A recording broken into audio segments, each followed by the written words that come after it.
Israel targets Hamas leaders inside Rafah. Israel said that from a preliminary investigation, it appears that the airstrike sparked a fire in the area where a lot of displaced people had been sheltering. It's an area that Israel had designated as a safe zone. Plus, thousands now feared dead following a landslide in Papua New Guinea. I have 18 of my family members buried under the debris and soil that I'm standing on, and a lot more family members in the village I cannot count. And later, at least 18 people are killed in Kyiv. We'll get an update from Kyiv and a look at the coming presidential elections in Iran and South Africa. Today is Monday, May 27th, and this is VOA's Flashpoint Global Crises.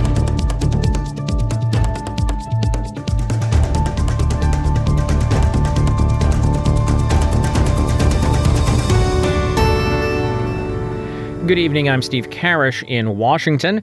We begin today in Pakistan, where heavily armed militants attacked a security outpost near the border with Afghanistan early on Monday, resulting in the deaths of 5 soldiers and 7 assailants in the ensuing firefight. Militants allied with the outlawed Pakistani Taliban, or TTP, released a statement claiming responsibility for staging the raid in Tirah. The deadly attack came a day after the Pakistani military reported that a counter-terrorism raid near the provincial capital of Peshawar killed 2 Pakistani soldiers and 5 alleged terrorists, also believed to be linked to the TTP. Authorities in Papua New Guinea now say the death toll in last week's landslide in the country's north may reach into the thousands. Reuters' Gabe Singer has more. More than 2,000 people could be buried alive by a massive landslide in Papua New Guinea last week. That's according to a new figure by the National Disaster Center on Sunday, which was released publicly by the United Nations on Monday. Evit Kambu says she lost 18 family members. I have 18 of my family members buried under the debris and soil that I'm standing on, and a lot more family members in the village I cannot count. I am the landowner here. Thank you to all of those who have come to help us, but I cannot retrieve the bodies, so I'm standing here helplessly. Estimates of those killed in the landslide around the Yambali village in the country's north have been rising steadily since Friday. Local media on Monday reported that residents had rescued a couple trapped under rubble after hearing their cries for help.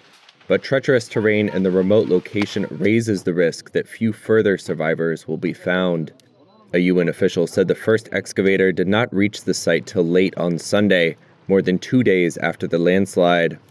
And nearby tribal warfare, which killed at least 8 people on Saturday, has forced aid workers to lodge nearly 40 miles away, rather than staying closer to the site, which has further hampered relief efforts.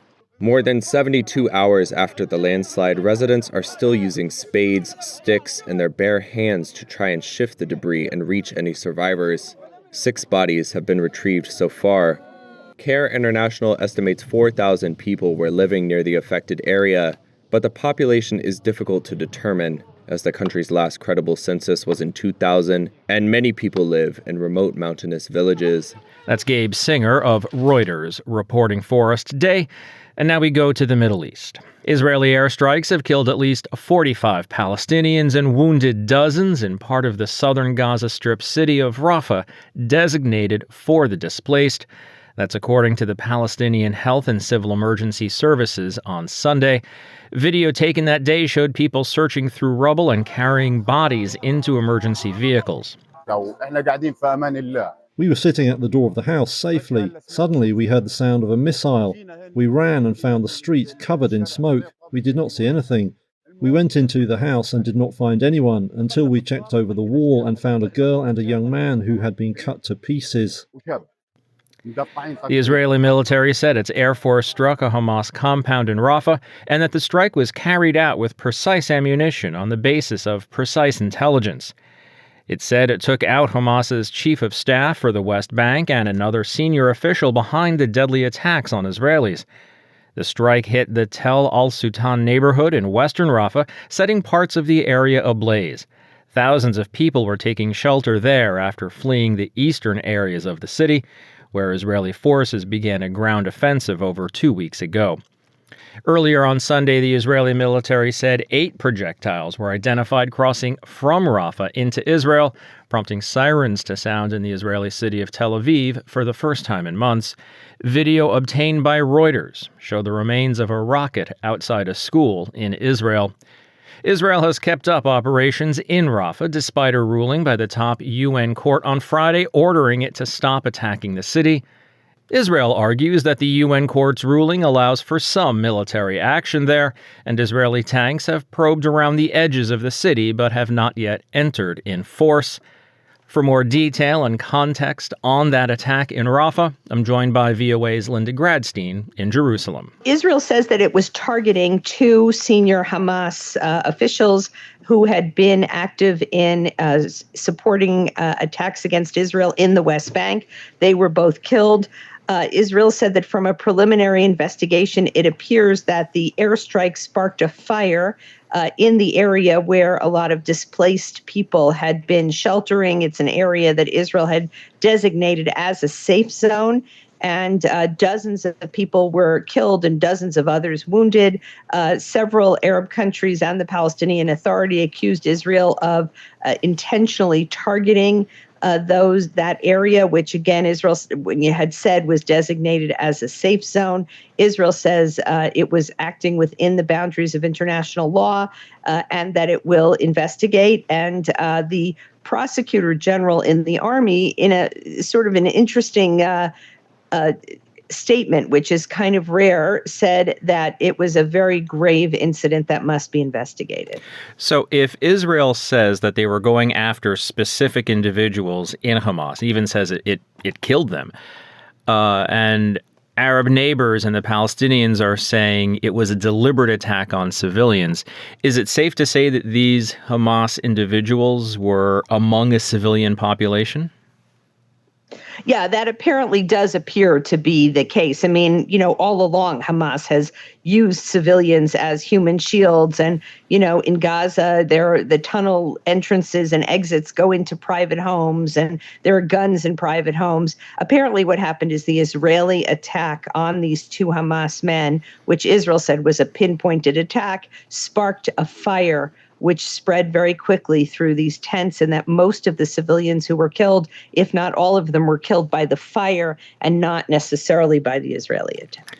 And also, given that this attack came just days after the ruling from the International Court of Justice, is there an air of defiance by the Israeli authorities behind it, saying, we're going to continue doing what we do anyway?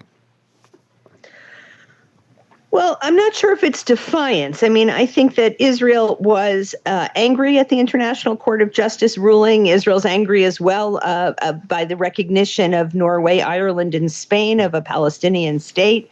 I don't know that it was necessarily defiance. Israel says that all along its policy has been that when it has intelligence that Hamas members, senior Hamas members are in the vicinity, that they will attack them. That's been its policy since October 7th, and that really hasn't changed. But I think there is kind of an attitude in Israel that the international community just doesn't understand what's going on here, that the international community is playing down what happened on October 7th, the rape and the murder of 1,200 Israeli civilians. So, the sense, what they're saying is, we're going to do what we have to do independent of any international court or international opinion. It's VOA's Linda Gradstein in Jerusalem. Linda, thanks for your reporting. Thank you, Steve.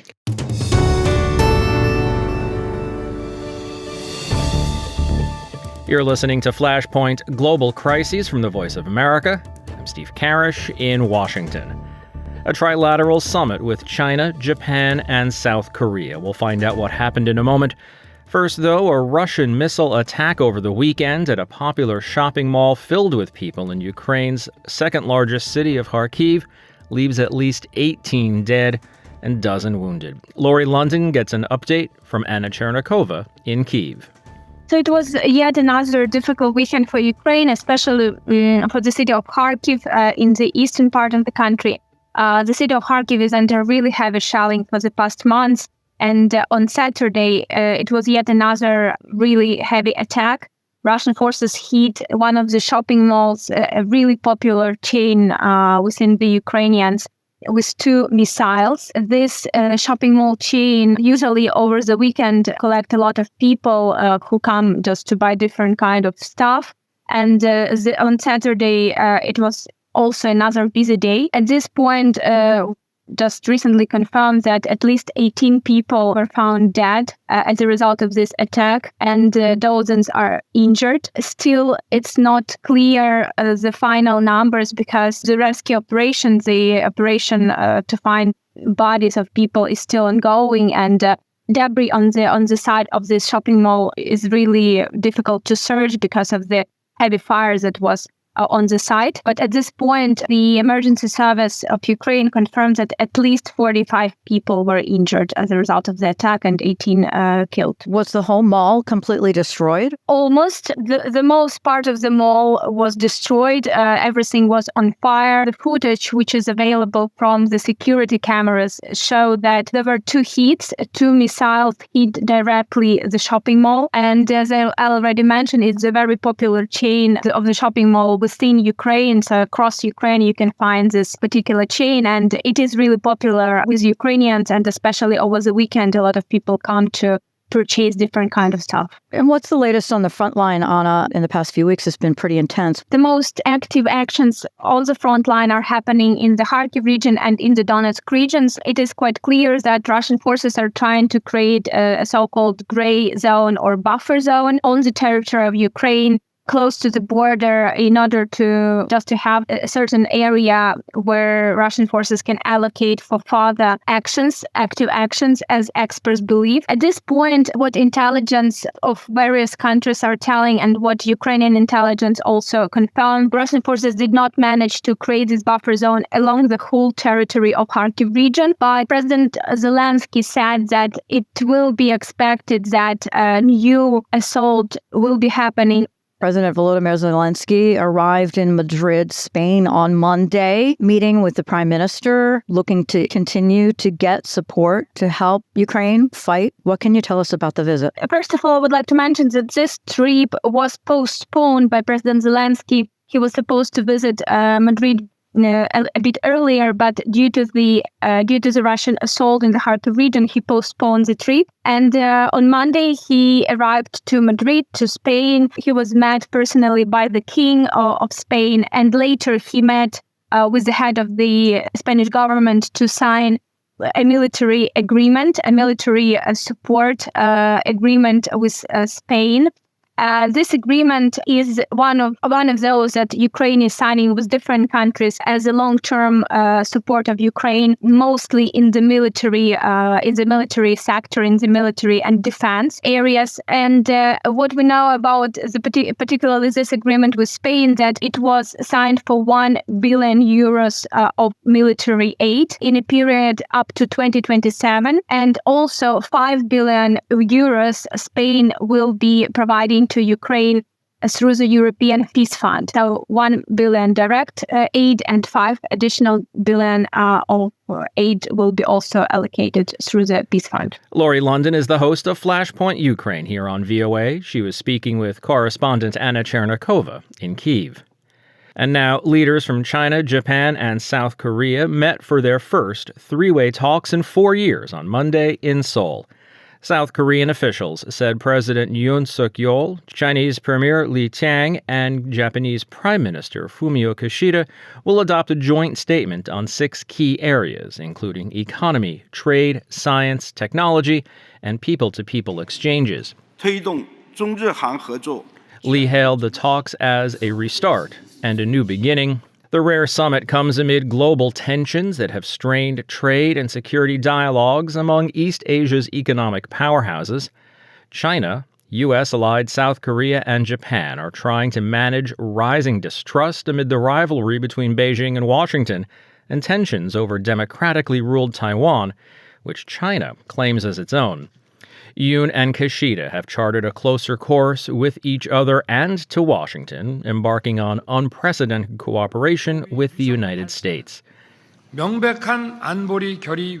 Yoon also asked China to play a constructive role with its partners in North Korea, which is expanding its nuclear weapons and missile arsenal in defiance of UN Security Council resolutions.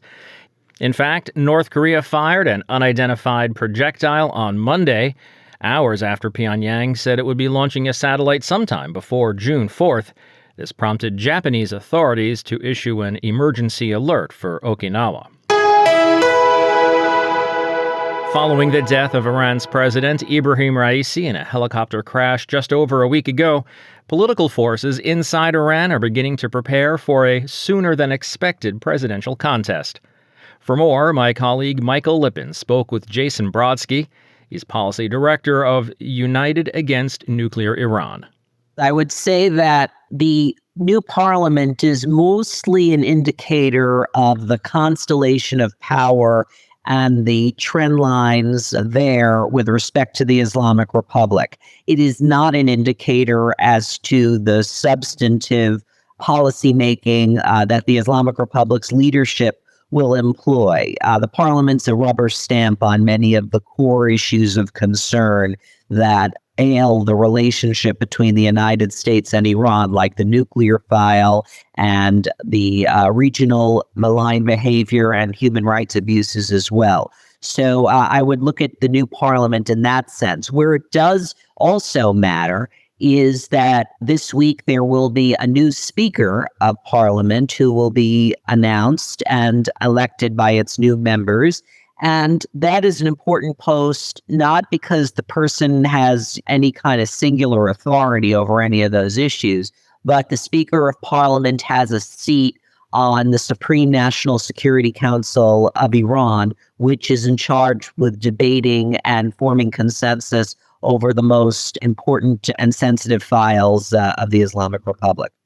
Well, of course, Iran's Supreme Leader Khamenei is the ultimate authority in the country, and it was clear that Raisi was his preferred pick for president the last time around. What signals should we be looking for regarding who the Supreme Leader wants to be the next president? Well, I think we have to be looking at the Guardian Council and who they disqualify in this round of presidential elections. As I said before, there are a few candidates who are being spoken about in Iranian media. I'll list them briefly. Saeed Jalili, who is a very, very hardline figure who was formerly the secretary of the Supreme National Security Council, and he is the Supreme Leader's representative on the Supreme National Security Council currently. And he has been in favor of very aggressive moves on advancing Iran's nuclear program. So there is Saeed Jalili, who has announced his candidacy. Then we have other figures like Ali Larijani, who seems to have a personal desire to run, but he is unsure of the nizam or the system's green light for his candidacy, and that is because of the baggage that he has from the 2021 presidential race when he was disqualified in a very embarrassing manner after serving as the Speaker of Parliament in Iran. Then there are also figures like Mehrdad Bazarpash, who's the roads minister, who's a former alumni of the Ahmadinejad administration, was a member of the Student Basij organization. And then there is Parviz Fatah, who is the head of the execution of Imam Khomeini's order. Fatah is an IRGC member who has been the head over several state foundations and enterprises linked to the economy. Then we also have other figures on the field as well. And so we can keep going on, but those are the ones I would outline. What do you think the Supreme Leader Khamenei is looking for in his next president? Because as we know, he will have a great influence over who runs and who ultimately becomes the next president. I think Ayatollah Khamenei is laser focused on succession in the Islamic Republic. That is his largest priority.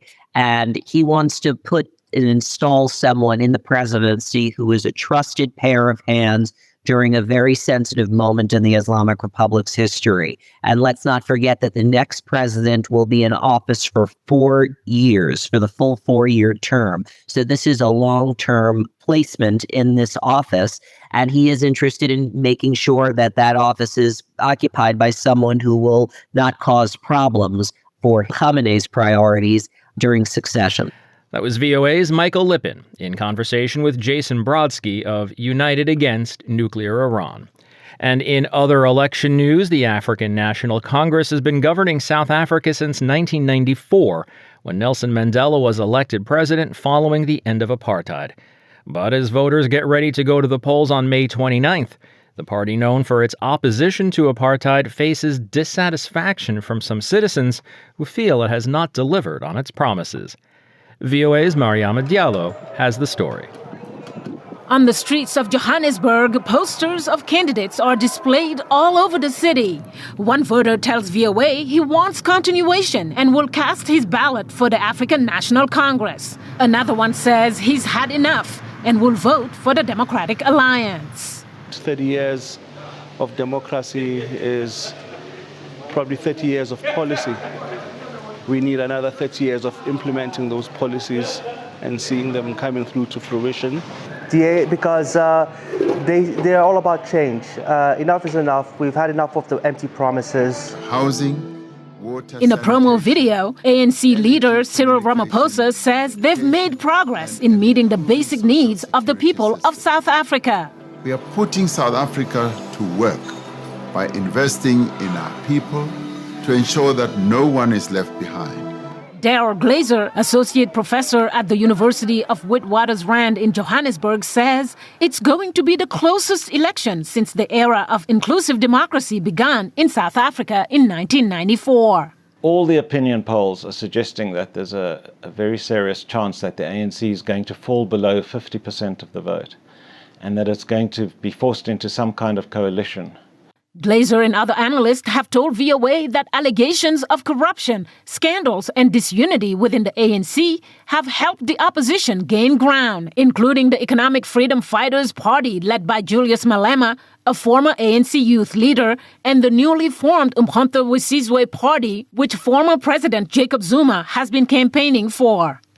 9 days before the election, South Africa's top court ruled that Zuma was not eligible to run for parliament because of a past criminal conviction.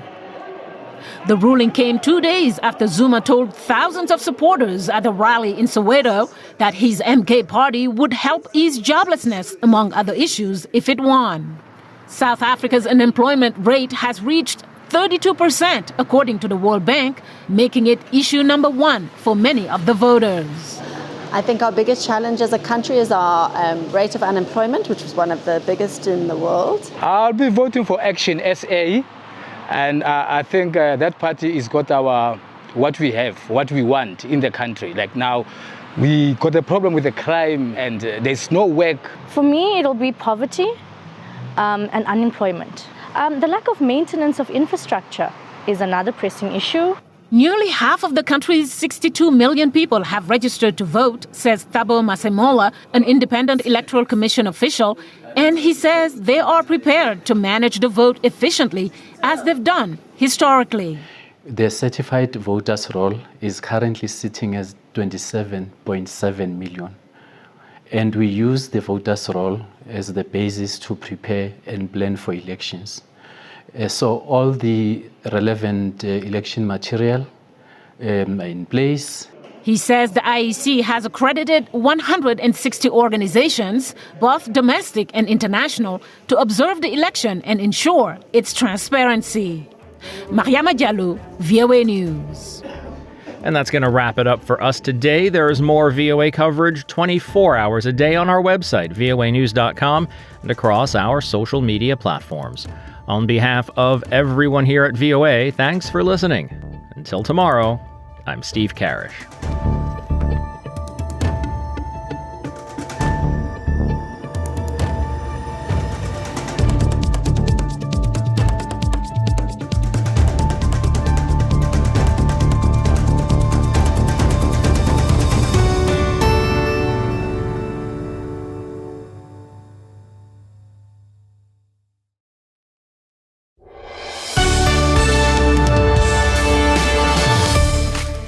For deeper dives and expert analysis, listen to VOA Podcasts.